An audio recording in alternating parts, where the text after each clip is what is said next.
Chers amis du web, bonjour et bienvenue sur ma chaîne L'Art du Pastel by Esté. Je suis heureuse de vous retrouver aujourd'hui pour une nouvelle vidéo de démo dédiée à la pratique de la peinture au pastel sec. Comme à chaque vidéo, je vous liste dans la barre d'informations juste en dessous de la vidéo les produits que j'utilise et je vous communique des liens pour partager plus d'informations sur le sujet. Si vous aimez ce type de vidéo, n'oubliez pas de m'envoyer un petit pouce gris, blanc ou bleu et de venir nous rejoindre sur notre tout nouveau compte Instagram et Facebook en cliquant sur les liens en barre d'informations sous la vidéo ou bien sur la bannière en cliquant sur ma photo sur YouTube. Je partage une publication les mercredis et les vendredis sur les réseaux sociaux. Et enfin, si vous souhaitez rejoindre notre belle communauté YouTube, il suffit de cliquer sur le bouton abonner. C'est gratuit et sur la petite cloche juste à côté si vous souhaitez être notifié lorsque je publie une nouvelle vidéo, en général tous les vendredis. Enfin, si vous avez la moindre interrogation, n'hésitez surtout pas à poser vos questions dans la barre de commentaires en dessous de la vidéo. Maintenant, place à notre vidéo de démo du jour d'une peinture à réaliser au pastel sec.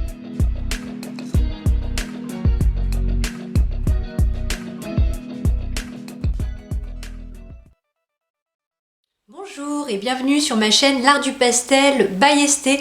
Je suis heureuse de vous retrouver aujourd'hui pour une présentation de livres. Je voulais partager avec vous les livres que moi j'aime beaucoup et que je trouve incontournables dans une bibliothèque lorsque l'on souhaite débuter au pastel, que l'on souhaite aussi débuter au dessin, mais aussi lorsque l'on souhaite rentrer dans une école éventuellement d'art. Il y a un livre qui me paraît incontournable sur l'histoire de l'art, car c'est un livre qui résume un petit peu l'histoire et de façon, je dirais, simplifiée. Je vous montre tout ça sur cette vidéo. On y va.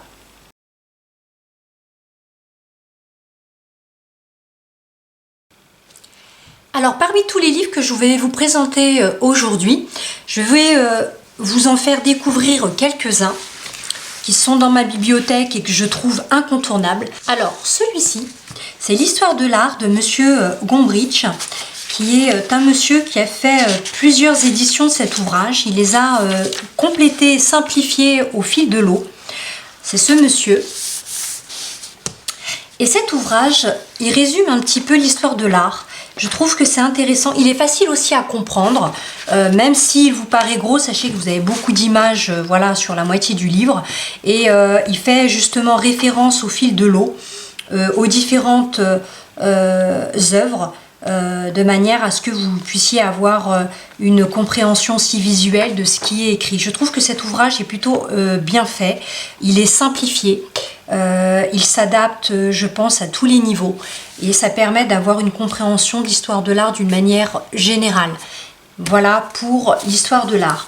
Concernant après les techniques d'une manière générale, j'ai trois ouvrages que je trouve très intéressants. Le premier, c'est le dessin. Il y a 230 techniques, trucs et astuces. C'est un ouvrage des éditions Artemi. J'aime beaucoup ce livre. Je le trouve très intéressant et il est complet. Et sincèrement, vous avez énormément d'informations. Je trouve beaucoup de livres sur le marché. Je pense que je ne suis pas la seule. C'est les critiques souvent que l'on voit sur Google. D'ouvrages qui extrapolent, qui ne montrent pas vraiment les astuces, voilà, c'est très survolé et parfois ce sont des ouvrages finalement qui sont vendus dans des magasins tels que la Fnac ou les magasins d'art et je trouve qu'ils ne montrent rien de concret au niveau technique. Donc cet ouvrage, je vous le conseille, on trouve aisément sur internet, donc n'hésitez pas à vous en procurer un. De mémoire, il n'était pas très cher, là il est à 22 €. Je pense qu'il a baissé depuis, et puis si vous le trouvez en occasion, c'est pareil. Ça, c'est un ouvrage que on a tendance à rouvrir régulièrement en fonction de si on s'intéresse aux perspectives, si on veut peindre en monochrome, si on s'intéresse à la carte à gratter et qu'on veut comprendre comment fonctionne cette façon de dessiner, si on s'intéresse notamment à la mise en valeur. C'est ce que je vous montre souvent dans mes démos de pastel. Les valeurs, c'est vraiment très important pour le dessin. Il vous explique aussi comment faire éventuellement votre grille de repères. Voilà, donc c'est un ouvrage très complet, très intéressant, que je vous conseille. Pour ceux qui débutent au pastel, je trouve que ce livre aussi est intéressant. Il s'appelle Le Pastel, c'est une initiation en 10 leçons d'Ian Sidaway. C'est aux éditions Fleurus. Et vous avez une première partie où il est question justement de matériel. Je vous rappelle que je fais une présentation de matériel tout au mois de septembre. Sinon, en général, ce sont des bonus du mercredi. Je partage avec vous ces présentations de matériel gratuitement. Je fais en général des démos avec ces produits-là. Je vous donne mon avis, je vous dis comment les utiliser. Je partage avec vous mes conseils et astuces sur le matériel. Donc, n'hésitez pas à regarder ces vidéos sur ma chaîne L'Art du Pastel by Esté. Donc ici pour cet ouvrage, on nous explique comment choisir son matériel. On nous donne des astuces aussi pour nettoyer ses pastels. Mais on nous explique aussi les différentes possibilités d'utilisation des pastels. On parle de couleurs, de palettes. Et puis après on rentre un petit peu dans les détails avec des démos, photo par photo. Et étape par étape. Voilà, donc je trouve ça pareil.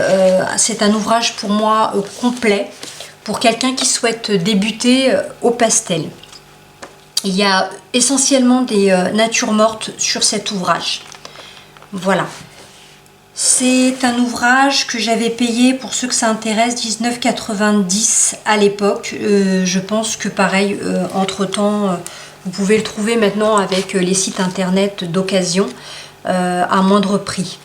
Faites surtout aussi attention sur les produits, car les produits qui sont définis ici sont une liste exhaustive.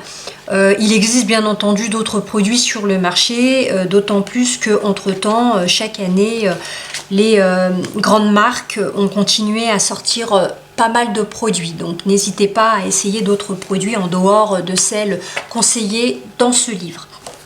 Ensuite, ce livre-là, c'est un livre de Patrick Martin qui est pastelliste et qui peint essentiellement en atelier des natures mortes.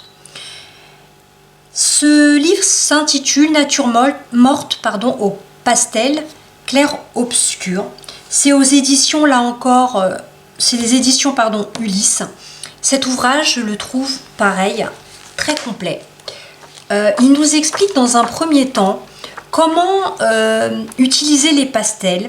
Il nous donne quelques astuces. Il nous fait une présentation du matériel qu'il utilise. Il nous donne un petit peu son avis. Et il nous parle bien entendu des différents papiers et de la mise en scène des natures mortes pour réussir justement cette dernière. Il nous parle notamment des chiffres impairs à respecter lorsque l'on souhaite peindre une nature morte, mais pas que. J'ai d'ailleurs redessiné certains de ces tutos sous forme de photos. Je trouve que c'est assez facile finalement de suivre ces conseils et effectivement à notre tour d'essayer de dessiner ce qu'il nous montre dans son ouvrage. Je vous montre quelques exemples des dessins que j'ai fait à partir de cet ouvrage. J'ai recomposé bien sûr moi-même en fonction de ce que je souhaitais rajouter ou pas. Voilà. Donc si vous voulez continuer à Si vous souhaitez vous lancer dans la peinture de nature morte au pastel, c'est un ouvrage que je vous conseille. Je l'ai acheté 23 €, voilà, mais je l'avais acheté je crois en occasion, donc j'ai dû le payer moins cher. Il y a ensuite un magazine qui me paraît incontournable, et notamment pour la pratique du pastel. Moi j'achète tous les hors-série pastel, je les trouve très intéressants. C'est l'occasion de rencontrer différents artistes. Ces artistes, je vous rappelle, qui proposent des stages. Si vous voulez évoluer en tant que pasteliste, je vous conseille de suivre certains stages. C'est toujours plus intéressant parce que vous avez un professeur qui va vous regarder ce que vous faites et vous conseiller afin de vous faire évoluer dans la pratique du pastel.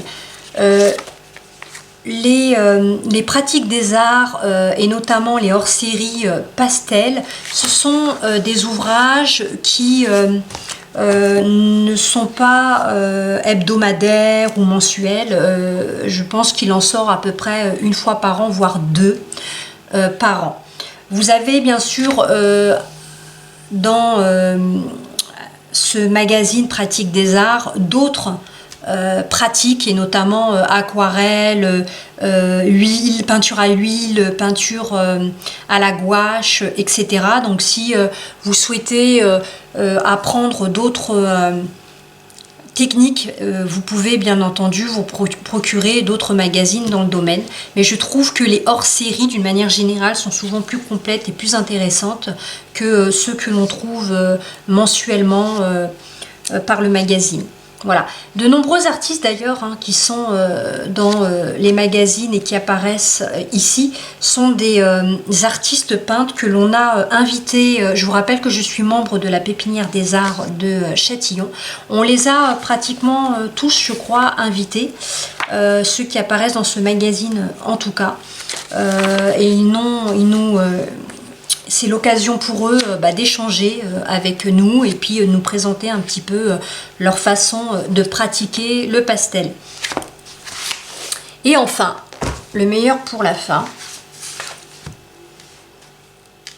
ce livre de Ève Roussel, avec qui j'ai pris contact, est une pastelliste spécialisée notamment dans le portrait.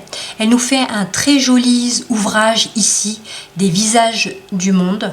C'est un ouvrage que l'on peut trouver directement dans sa boutique. Vous pouvez d'ailleurs, en passant par l'Art du Pastel by Esté, vous procurer cet ouvrage qui sera signé par l'artiste. Cet ouvrage, il est très intéressant parce qu'il permet de s'initier au portrait, et pas des moindres puisqu'il s'agit de portraits du monde. Donc vous avez des couleurs de peau différentes. Il est important de comprendre que lorsque l'on peint un visage asiatique, un visage européen, un visage africain, du nord, du sud, on a des couleurs de peau qui diffèrent. Et la composition des pigments et l'utilisation de ces derniers pour composer son portrait sont importants. Ici, Ève n'hésite pas à partager avec vous les couleurs que vous devez utiliser pour composer, par exemple, ce visage. Par ailleurs, je trouve très intéressant sa façon d'introduire le portrait en nous proposant de peindre le nez seulement ou l'œil seulement. Et je trouve que c'est une bonne façon aussi de commencer le portrait. Par ailleurs, lorsque vous faites un portrait d'enfant, vous n'aurez pas du tout les mêmes proportions qu'un portrait d'adulte. Il est important de comprendre ça, et je trouve que d'une manière générale, son ouvrage est très complet. Elle partage vraiment les détails et les astuces avec nous. Elle ne survole pas les étapes, et j'ai d'ailleurs fait un portrait que j'ai reproduit depuis ce livre, que je vous montre là. Il s'agit en fait d'une petite jeune, voilà, fille Palmo, que j'ai trouvé très jolie. Je partage avec vous les étapes de ma peinture. Prochainement, je vous propose de faire un autre portrait ensemble sous forme de démo avec l'accord de Ève Roussel, et je vous reparlerai bien entendu de cet ouvrage. En attendant, je vous souhaite bonne pratique et à très bientôt. Ça m'a fait plaisir de partager avec vous cette vidéo. J'espère que vous avez passé un bon moment en ma compagnie. Si vous aimez ce type de vidéo, n'hésitez pas à liker et rejoindre notre chaîne L'Art du Pastel en vous y abonnant, c'est gratuit. Je publie une vidéo par semaine, en général les vendredis. N'hésitez donc pas à cliquer sur la petite cloche pour être informé de la prochaine publication. En attendant, je vous souhaite un bon week-end et j'espère à très bientôt.